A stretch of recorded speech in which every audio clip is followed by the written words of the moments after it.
As you guys know, I'm not really buying into most of the conspiracy theories surrounding Charlie Kirk's assassination. However, I do believe there was a conspiracy to kill Charlie Kirk. And when I say conspiracy, I don't mean like Bigfoot and stuff like that. What I mean is, I believe there was a secret plan, a plot, a scheme that people, a group of people, were conspiring behind the scenes to kill Charlie Kirk. Now, this is not an opinion of mine. This is not really a theory of mine. These are just the facts. And I've laid out the evidence to back this up in over a dozen videos across multiple YouTube channels. And I'm sure most of you all have seen those videos by now. But I find it so odd that all of the factual information backed up by evidence that we were able to find, it's all being buried by these conspiracies that people are floating out there. And I really think that the reason why all of these bogus, outlandish conspiracies are being boosted in the algorithm, I believe they're doing that to discredit the real stuff that we were actually able to uncover. Because without a shadow of a doubt, Tyler Robinson was in communication with people who knew what Tyler was going to do. And they talked about it on the internet for the whole entire world to see. Now, with that being said, I do have some questions about Charlie's security that day. I know everyone's looking at the slow-mo videos of the bodyguards. People are blaming the bodyguards for killing Charlie. I don't think they killed Charlie. But I do have questions about the security that day. Because, look, I know that Charlie Kirk is not the president. So I don't expect to have, like, Secret Service snipers on the rooftop for Charlie Kirk. But after what happened to Donald Trump, I would think that, securing the rooftops, or at the very least, keeping an eye on the rooftops would be a top priority.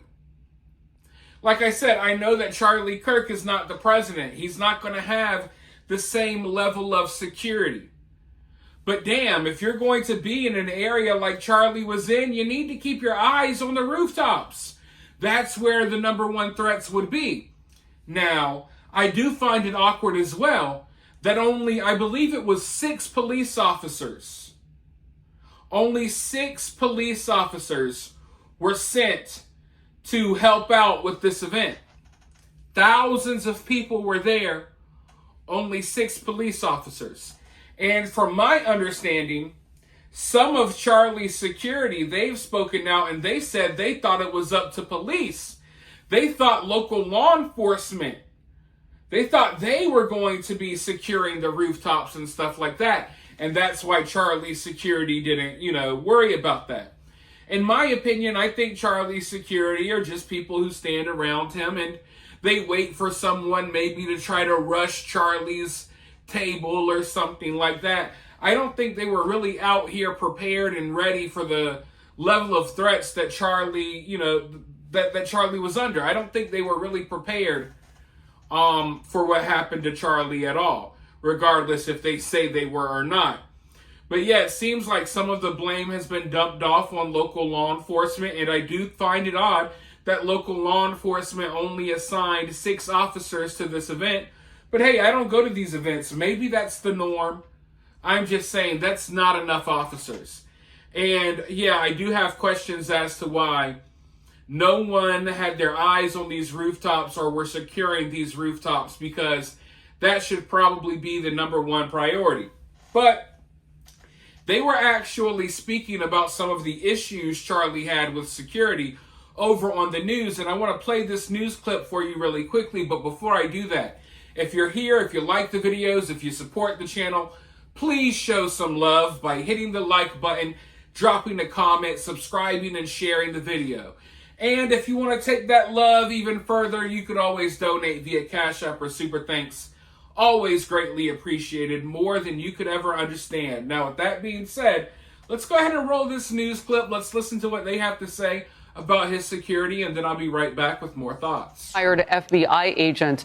Let's start with some of the failures that we know about, because that's coming into focus now. And an Associated Press review found several security failures the day of Charlie Kirk's killing. The courtyard of the event was surrounded by several tall buildings, leaving Kirk vulnerable. No drone deployed, only 6 officers on site, no bags checked, no metal detectors. Now let's pause. We'll get to the next thing, which is tonight. But let's just look back for a moment. There was a lot to learn from that, Bobby.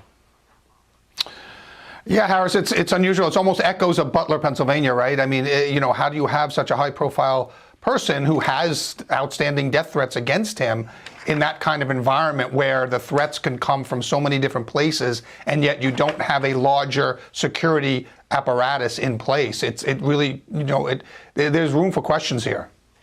It's interesting because part of piecing together this case, I would think, both for the investigation and then for what happens inside the courtroom, obviously, you've got to take a look at where maybe the situation was porous, because that's what you're talking about. And the suspected assassin, in this regard, would have to know what about all of that? Or was there just kind of this overall effect, well, it's a college campus, it probably doesn't have these things, it might not be that hard? Yeah, well, one of the things is that the way Charlie liked to conduct these things is very, very, face-to-face, really in-person contact. The people are right up close to him. And so, he did like to get out among the people, and that always presents that kind of additional danger. But at the same time, there are not, you don't have to have the level of a presidential security, but there could be somewhere in between. You could, put people on rooftops. I mean, rooftops are now what we're seeing more and more used for these type of situations. So maybe, just a few officers on rooftops nearby is enough to kind of stave off, an attempt like that. Look, let's put that back up on the screen. My team had put it up at the event tonight. So there will be campus police working with local, state, federal partners. And I wanted to compare the past to the present now, because look at the longer list now of things that are being put into place. All attendees must pass through metal detectors, backpacks, larger bags prohibited, security searches of small purses, concealed carry permits for anyone with a firearm, no outside signs, no re-entry. What does that tell you? Well, I mean, it tells me that they realize that there's still an outstanding threat out there to people in Charlie's movement. They wouldn't be doing this if there wasn't, outstanding threats against Charlie's legacy. And so I think now they're thinking, unfortunately, after the fact, they're thinking we need better protection because there's a lot of pushback, violent pushback on people that are speaking up their minds like Charlie was. Do you want to see this across campuses across the country? And what we're hoping in Charlie's legacy is that these conversations and these events continue to happen. So is this the new normal in terms of prep? Yeah, unfortunately, yeah, that's the unfortunate part. Charlie himself might have not wanted all of this. He wanted that personal interaction. He wanted people to feel like they could come and show up and have these conversations without it being an armed camp. But unfortunately, the way Charlie was murdered kind of dictates how we have to operate going forward. All right. Bobby Chacon, thank you very much for your expertise and time. Look, folks, I'm sorry, but here's what we should have done different. Here's what we could have done different talk. It really frustrates me. Because in this line of duty, in this line of work, you don't really have that chance to say, oh, here's what we should have done or we could have done differently. It's too late. Charlie's dead.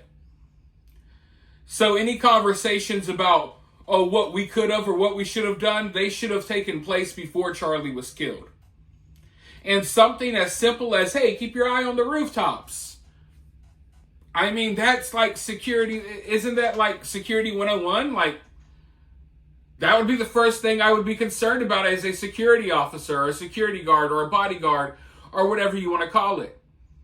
And if you look at the videos from that day, in the videos, you could literally see the guy, Tyler, or I know some of you don't think it's Tyler, but you could see Tyler running along the rooftop in the videos. People who were walking up to go see Charlie Kirk speak, they were saying, hey, it looks like there's someone on the rooftop. So if regular people were seeing them, I don't understand why trained eyes weren't seeing them. And I think it goes to show that some of these security agencies and stuff, they're BS. BS for sure. Now, I do see a lot of people saying that they don't really believe the official narrative and the official story that has been put out there because they don't believe that Tyler Robinson is a lone gunman. They don't believe a lone gunman pulled this off. Well, this is what I think people feel as if if they buy into the mainstream narrative, that means that only Tyler Robinson did this, only Tyler Robinson knew what was going on. And people are having a hard time believing the lone gunman theory. But what I've been trying to stress to people is you don't have to believe that Tyler acted alone here. You don't have to buy into the lone gunman theory or narrative. I haven't at all. I have not for 1 second bought into, oh, Tyler just planned all of this and did all of this himself. No, but I do believe Tyler did it. And I've already laid out the evidence to show that people knew what Tyler was going to do, that they were conspiring. And if they knew what Tyler was going to do, then I'm sure they probably took part in the planning process. And, you know, a lot of people look at these stories and they think, oh, this is a professional hit job. This government, this foreign country had to hire a professional to pull this off. I don't think that's the case anymore in 2025. I think in today's day and age, you could have feds, you could have CIA, you could have Mossad, you could have the KGB, you could have any intelligence agency that you think of. They don't have to come in and hire hitmen or produce hitmen to carry out these hits and assassinations in today's world. All they got to do is they got to go into these internet chat rooms with these crazy furry trans weirdos like Tyler and his furry boyfriend Lance. All these government agencies or spy agencies or intelligence agencies, all they have to do is they enter into these chat rooms. Sometimes they'll pretend to be a girl to like kind of, you know, talk a boy into doing something stupid. Maybe they'll pretend to be a trans furry. And they'll kind of introduce ideas like, hey, wouldn't it be cool if we assassinate Charlie Kirk? Hey, I heard Charlie Kirk's going to be here this day. You know, and they may coerce someone into doing something crazy. They don't have to have a professional hitman do it. No, they'll just convince some crazy weirdo online to do it. And they'll make security stand down. Like what happened with Trump. Do you really think the Secret Service and all of the top security had no idea that there was someone on the roof? We couldn't put snipers there because it was a sloped roof. No, they knew what was going to happen. Did they train Thomas Matthew Crooks themselves? Maybe not. They probably were aware of the plot and they allowed it to happen. And maybe that's the same thing that happened with Charlie. I'm not saying this is a fact. I'm speculating here. But maybe when you look at security and we're like, how could security fail to do this? Why would law enforcement fail to do this? Maybe because they turned a blind eye and allowed it to happen. Now, I don't think that's the case here. But I'm saying these are possibilities that you have to look over. Because in today's day and age, I don't think they're hiring hitmen that they can link back to this agency or back to that agency. There's too many crazy people out here that they can use. Okay? They come in, they talk people into doing crimes online. And it happens so much. It happened with January 6th. It happened with Governor Whitmer and the kidnapping plot. Feds come in and they'll trick a couple of people into doing something crazy. And I think that's maybe what happened with Tyler. And I think that may be the reason why, when you go online, they're not silencing the people who are spreading all of this bogus nonsense. You could go find 1 million slow motion videos with people saying, oh, look, it's the bodyguard. He shot him from his wristwatch. You could go see that everywhere, but the truth is being suppressed. The truth is being silenced. The truth about all of the trans radical people that Tyler was in communication with and that armed queer militia that he was a part of, the truth about that is being silenced and buried for a reason, folks. And probably because maybe there were some people in these agencies that maybe talked and boosted up Tyler to do what he did. And they don't want those communications coming out. Instead, They want you spending 24 hours a day looking at these idiots online sharing these theories and videos that are leading nowhere, but leading you astray and further away from the truth. But I want to hear from you guys down in the comments below. Let me know what you think. While you're down there, hit that thumbs up, hit that subscribe, share the video, and I'll talk to you all very, very soon in the next one.